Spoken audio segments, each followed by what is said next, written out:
Ako si Princess Castro, hatid sa inyo ang mga pinakamainit na balita sa bansa dito sa News Force.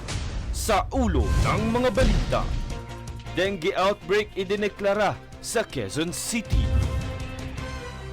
AFP nakabantay sa mahigit 400 areas of concern sa paparating na 2025 midterm elections. Pagbabanta ni dating Pangulong Duterte ikinundina ng mga mambabatas. DICT hinimok na mariing suriin ang mga umano'y data breach sa PCSO. BOC nasabat ang 1.4 billion pesos na halaga ng smuggled cars sa Parañaque. At Pilipinas muling namayagpag sa MLBB International Tournament.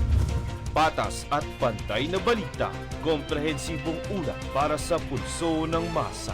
Ito ang News Force. Para sa unang balita, idineklara ng Quezon City Government nitong Sabado ang dengue outbreak sa lungsod kasunod ng pagpanaw ng 10 individual nitong mga nakaraang buwan. Sa datos mula sa lungsod, mahigit 1,700 kaso ang naitala magmula noong unang araw ng taon hanggang ika-13 ng Pebrero. Pahayag ng alkalde ng lungsod na si Joy Belmonte, kumikilos na ang pamahalaan sa lungsod upang mapigilan ang pagdami ng kaso, matiyak ang serbisyo at protektahan ang mga residente mula sa sakit, lalo na ang mga bata. Hinihimok naman ito ang publiko na gawin ang mga hakbang upang maiwasan ang sakit tulad ng paggamit ng mosquito repellent, paglilinis ng lugar lalo na ang daluyan at timbakan ng tubig at pagpapakonsulta sakaling makaramdam ng sintomas ng dengue. Samantala, inilabas na ng Commission on Elections o COMELEC ang inisyal na listahan ng mga aprobadong online platforms na gagamitin ng mga kandidato para sa May 2025 midterm polls. Binubuo ito ng 29 na senatoriables at 85 party list groups. Ilan sa mga naiparehistrong platforms ng mga kandidato ay ang kanilang Facebook, X o former Twitter at Instagram. Makikita ang listahan ng mga kandidato at partido sa website ng COMELEC, gayon din ang kani-kanilang online platforms na gagamitin upang mangampanya hanggang ika-10 ng Mayo.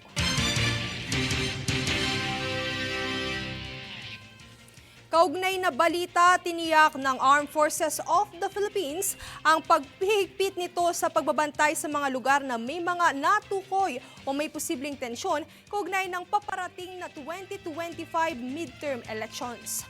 Para sa detalye narito si Francis Riudique. Mahigpit na binabantayan ng Armed Forces of the Philippines ang natukoy na mahigit 400 areas of concern. Ito ang mga lugar na may mga posibleng banta ng karahasan at tensyon kaugnay ng 2025 midterm elections.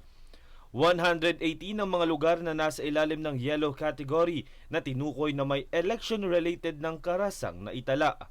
177 naman ang kabilang sa orange category na may seryosong banta ng mga armadong grupo o individual.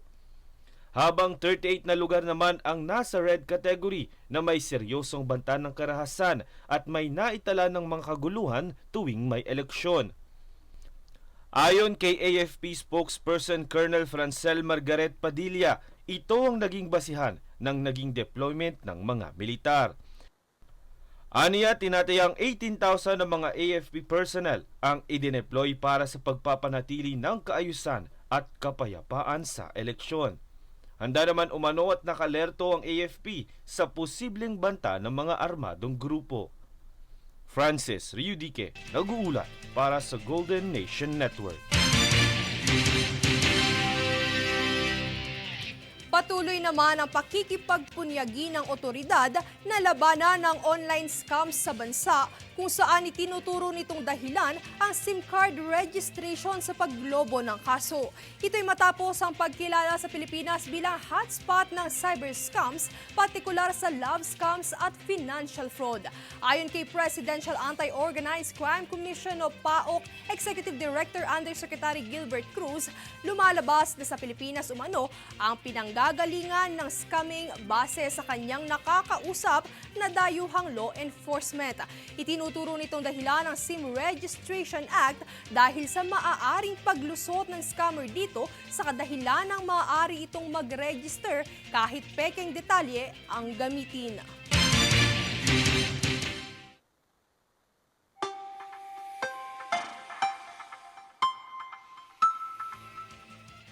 Sa ating ulat panahon, aktibong nagpapaulan sa bansa natin ang 4 na weather systems tulad ng Shearline, Intertropical Convergence Zone o ITCZ, Easterlies at Northeast Monsoon o Amihan. Maulap na kalangitan na may kalat-kalat na mga pag-ulan at ilang mga pagkidlat-pagkulog ang hatid ng Shearline sa Isabela at Aurora. ITCZ naman ang dahilan ng makulimlim na panahon sa Palawan, Basilan, Sulu at Tawi-Tawi. Easterlies ang dahilan ng bahagyang sama ng panahon dito sa Metro Manila at natitirang bahagi ng bansa. Habang Amihan naman ang nakakaapekto sa Batanes, Cagayan at Apayao.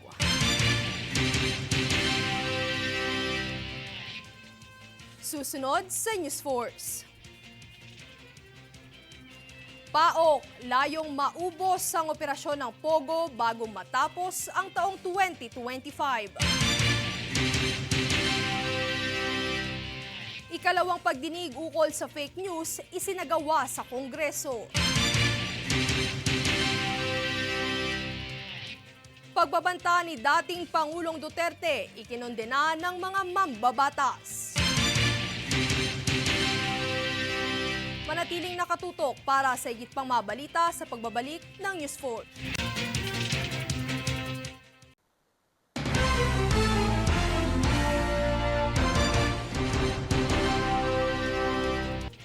Nanindigan ang mga lider ng Kamara na hindi ugali ng Pilipino ang manakot bilang tugon sa banta ni dating Pangulong Rodrigo Duterte. Suportado ni na Deputy Majority Leader Paulo Ortega at Assistant Majority Leader Jay Conghun ang pahayag ni Pangulong Ferdinand Marcos Jr. laban sa kampo ng Duterte. Binigyang diin nila na walang sino man kabilang ang dating Pangulo ang dapat ituring na mas mataas sa batas.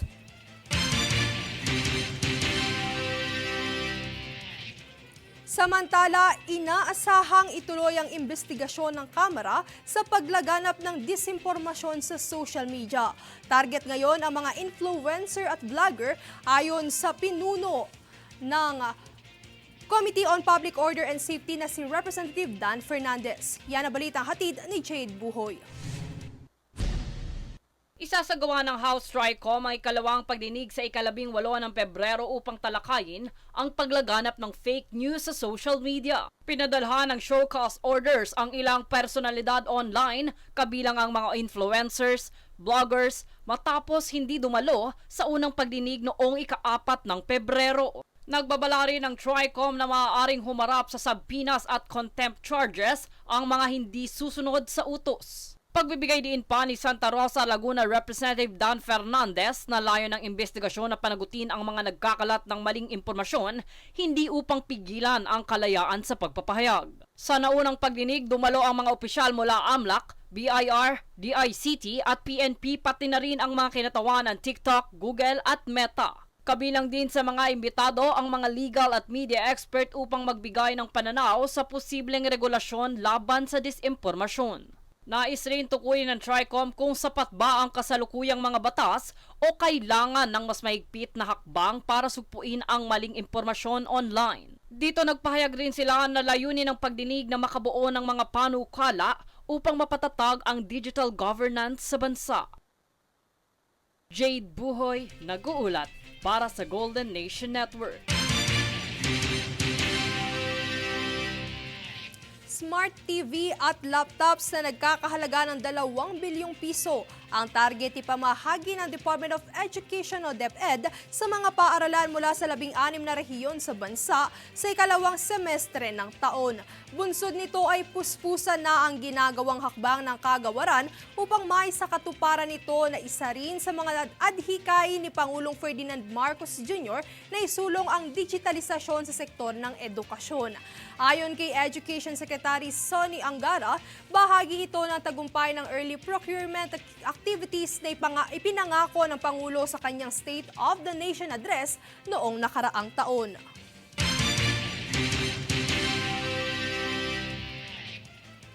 Samantala, ayon sa mga otoridad, patuloy pa rin ang operasyon ng Pogo sa bansa. Ito ay dahil nag-downgrade ang mga ito sa mga maliliit na mga operasyon matapos itong turuyang ipagbawal. Para sa detalye, narito si Francis Riodique. Ayon sa Presidential Anti-Organized Crime Commission o PAOK, patuloy pa rin ang operasyon ng Pogo sa bansa. Ito ay sa kabila ng tuluyang pagbabawal ng operasyon nito at deadline na matuligsa bago magsimula ang taong 2025. Ayon kay PAOK Executive Director Gilbert Cruz, mahigit 100 ang nag-downgrade sa small operating scale ng mga Pogo. Aniya layo ng pamahalaan na maubos ang mga Pogo sa bansa sa pagtatapos ng kasalukuyang taon. Pahayag ito ng PAOK matapos ang isinagawang raid sa isang dorm facility sa lungsod ng Pasay. Na-rescue ng mga otoridad ang 34 na Indonesian na hostage ng 4 na Chinese nationals. Na-recover din sa naturang raid ang 12 video ng pangtotorture ng mga Chinese. Natuklasang mayroon ng mga recruit na army ang mga Pogo para sa pagpatay, kidnapping at pagtorture na dati ay mga Pilipino ang gumagawa. Halimbawa umano ito ng pag-downgrade ng Pogo na mula sa operasyon sa malalaking gusali ay napunta na lamang sa mga apartment, dormitoryo, hotel o resort. Kaya naman patuloy ang monitoring ng PAOK para maubos ang Pogo sa bansa. Haharapin ng mga naarestong Chinese nationals ang mga kasong kidnapping, habang serious physical injuries naman ang mga sangkot sa pang-torture. Francis Riodique, nag-uulat para sa Golden Nation Network. Hinihimok naman ang Department of Information and Communications Technology o DICT na mariing suriin ang naiulat na data breach sa Philippine Charity Sweepstakes Office o PCSO upang hadlangan ang anumang posibilidad ng cyber threat sa hinaharap. Nauna nang itinanggi ng PCSO ang nasabing ulat na nakompromiso umano ang impormasyon ng mga nanalo sa loto. Bagamat nilinaw nito na fake news ang umano'y data breach sa kanilang ahensya, nanawagan si Senator Sherwin Gatchalian sa DICT na palakasin pa ang infrastruktura ng cybersecurity kasunod ng magkakasunod na banta ng cyber attack sa mga ahensya ng pamahalaan. Susunod sa News Force. PAGCOR, nais pondohan ang facility upgrade ng PMA. BOC, nasa batang 1.4 billion pesos smuggled cars sa Parañaque. Pilipinas na mayagpag muli sa MLBB International Tournament. Manatiling nakatutok para sa higit pang mabalita sa pagbabalik ng News 4.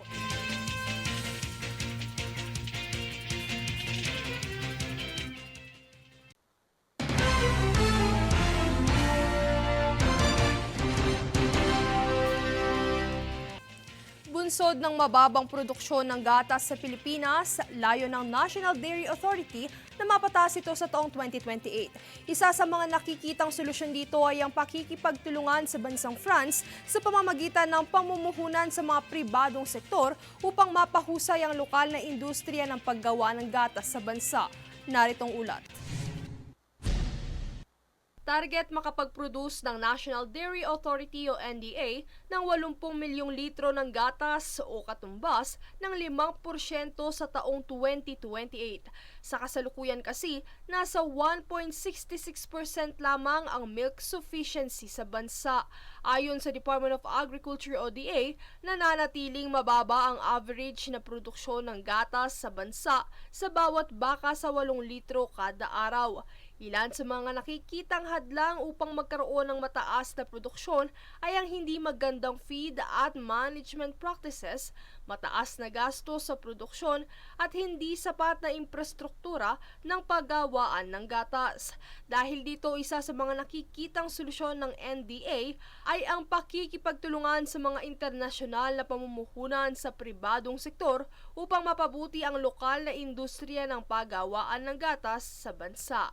Nitong kamakailan lang ay nag-ugnay ang Pilipinas at France na palakasin ang kanilang kooperasyon sa dairy sector sa pamamagitan ng isang Memorandum of Understanding sa pagitan ng NDA at France-based Phylum Sarl, alinsunod sa pagsasagawa ng feasibility study para sa Philippine Dairy Project. Ang feasibility study ay popondohan sa pamamagitan ng grant mula sa gobyerno ng France. Ang dairy farm ay magkakaroon ng pasilidad na kayang magproseso ng hanggang 10 metrikong tonelada ng hilaw na gatas araw-araw. Princess Castro nag-uulat para sa Golden Nation Network. Samantala nitong kamakailan ay inanunsyo ng PAGCOR na nais nitong pondohan ang pagtatayo ng gusali at pag-upgrade ng mga pasilidad ng Philippine Military Academy. Tunghayan muli ang aking ulat. Nais tustusan ng Philippine Amusement and Gaming Corporation o PAGCOR ang pagtatayo at pag-upgrade ng mga pangunahing pasilidad ng Philippine Military Academy o PMA. Ang pangakong ito ay matapos si hayag ni PAGCOR Chair at Chief Executive Officer Alejandro Tenco nitong Sabado sa PMA Alumni Homecoming sa Baguio City.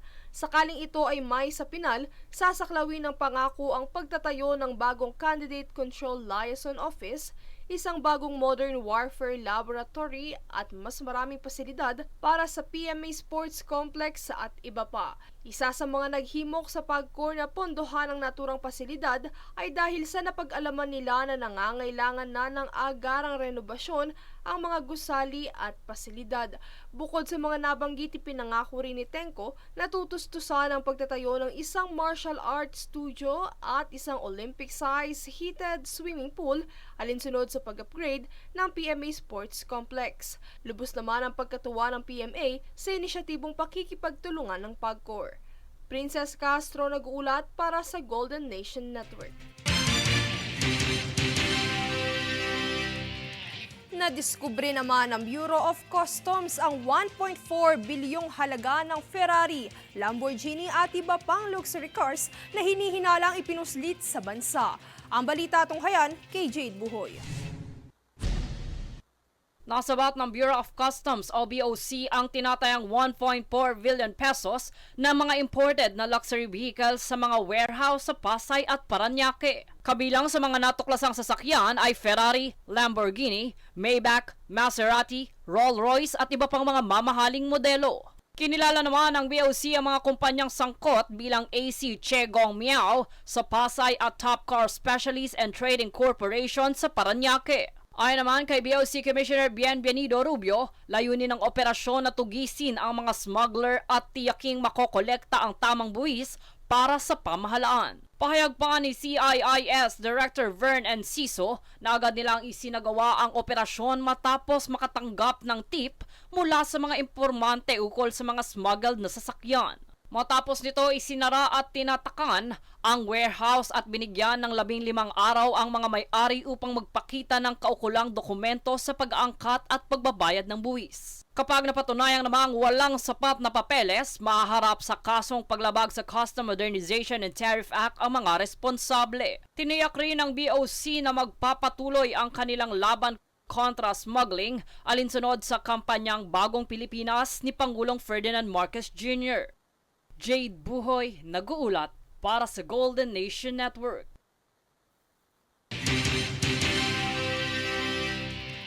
Kaugnay na balita matapos ang pagkakatuklas ng 1.4 bilyong pesos na halaga ng mga smuggled luxury cars sa Parañaque at Pasay City nitong nagdaang linggo, ay isa na namang warehouse ng hinihinalang smuggled cars ang natuklasan ng BOC sa Makati City na nagresulta ng pansamantalang pag-hold o pagkandado sa mga showroom at storage facility ng naturang warehouse. Narito ang kaganapan. Bunsod ng mga natuklasang hinihinalang smuggled ng mga high-end na luxury cars sa JP Rizal, Makati City ay nasamsam ng Bureau of Customs o BOC ang mga sasakyang nagkakahalaga ng humigit kumulang 370 milyong piso. Ito ay matapos ang naging operasyon ng Customs Intelligence and Investigation Service, Manila International Container Port o CIIS-MICP nitong kamakailan.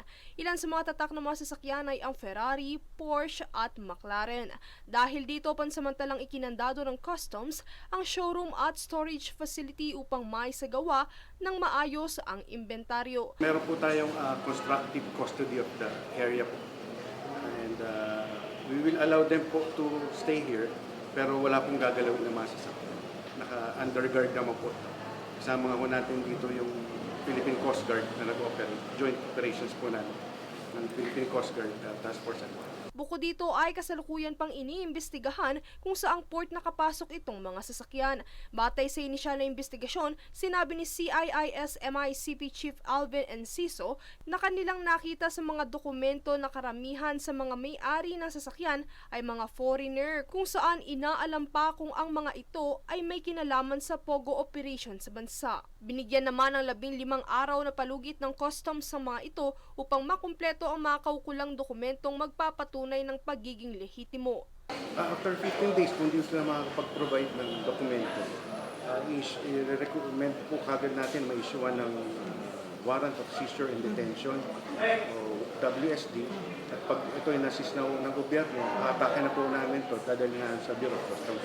Sakaling mabigong makumpleto ang dokumento, kakaharap ang mga ito sa mga kaso ng paglabag sa Sections 1400 at 1401 kaugnay sa Section 1113 ng Republic Act 10863 o ang Customs Modernization and Tariff Act. Sa kabuuan nakasamsam ng 17 sasakyan at isang motor ang customs sa Makati kung saan ang lahat ng mga ito ay labeled as second-hand. Habang tinatayang 1.4 billion pesos naman ang halaga ng mga nasamsam na smuggled luxury vehicle sa Pasay City at Parañaque City noong Huwebes kung saan ilan sa mga ito ang brand new cars. Samantala patuloy naman ang BOC sa pagsugpo ng smuggling, gayon din ang puspusang pagpapatupad ng mandato na nakaangkla sa Bagong Pilipinas campaign ng Administrasyong Marcos. Princess Castro nag-uulat para sa Golden Nation Network.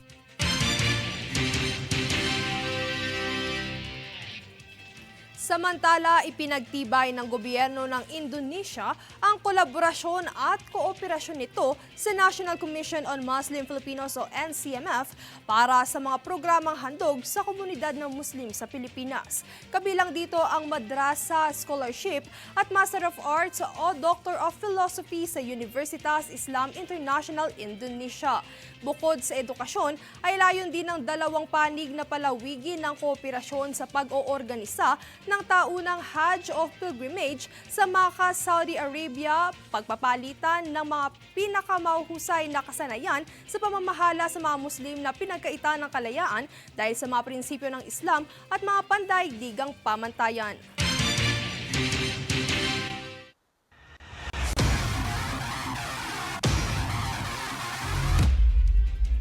Muling namayagpag ang Pilipinas pagdating sa esports matapos masungkit ng Onyx Philippines ang kampyonato sa nakaraang ECL Snapdragon Pro Series MLBB Tournament.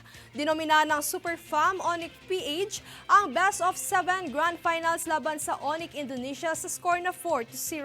Samantala nakatakda namang magsimula ang MPL Philippines Season 15 sa katapusan ng Pebrero.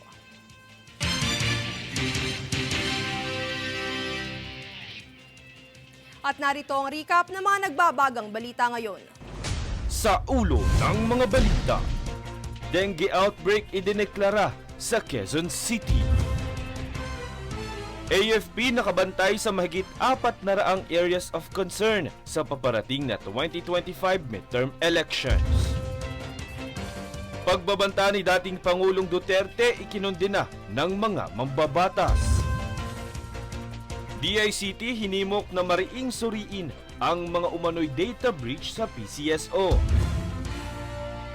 BOC nasabat ang 1.4 billion pesos na halaga ng smuggled cars sa Parañaque.